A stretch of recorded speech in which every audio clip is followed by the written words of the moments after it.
এখন বাজে 9:30, 9:37। এখন আমি নিয়েছি কড়া। তো সবাই এখন ট্রেন্ডিং চলছে, ভিডিওটা আমি করতে বাকি আছি।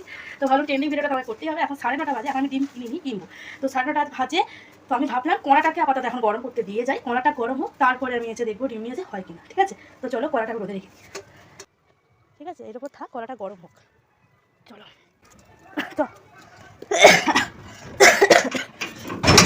কড়াটা দেখতেই পাচ্ছ, কড়াটা গরম করতে দিয়ে এসেছি। তো কড়াটা 9:30 বাজে গরম হোক, আমি ঠিক 12টার সময় উঠবো, দেখবো কড়াটা কতটা গরম হয়েছে, তারপরে আমি ডিম নিয়ে এসে করবো। তো চলো ভিডিওটা দেখতে থাকো, আশা করছি জানিটা কি হবে, তো আমিও প্রথম করবো। তো চলো টাটা, পরে দেখা হবে। দেখতে পাওয়া যাচ্ছে কি আমি জানি না। তো এখন আমি কিন্তু এসেছি ছাদে, আর এখানে দেখো কড়াটা আমি নিয়ে এসেছি, ওখান থেকে এখান থেকে নিয়ে এসে আমি এখানটা রেখেছি। হাত ক্যামেরা ধরার কেউ নেই, একাকেই করতে হবে।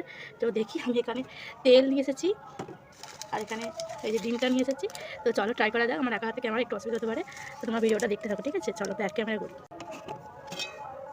হাতে করে নাড়িয়ে দিই তেলটা। আবার গরম হয়ে গেছে তেলটা, সত্যিই তো তেলটা গরম, কড়াটাই তো গরম, তেলটা তো গরম হবে। চলো ডিমটা ফাটাই। এই যে ডিম,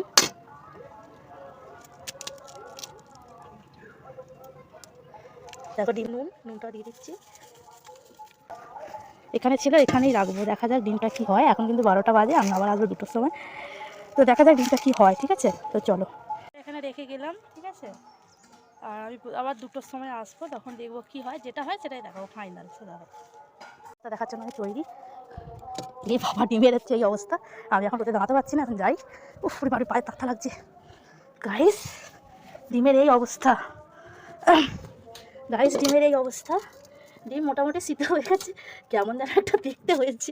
ডিমটা কি বলবো, ডিমটা সেই হয়েছে।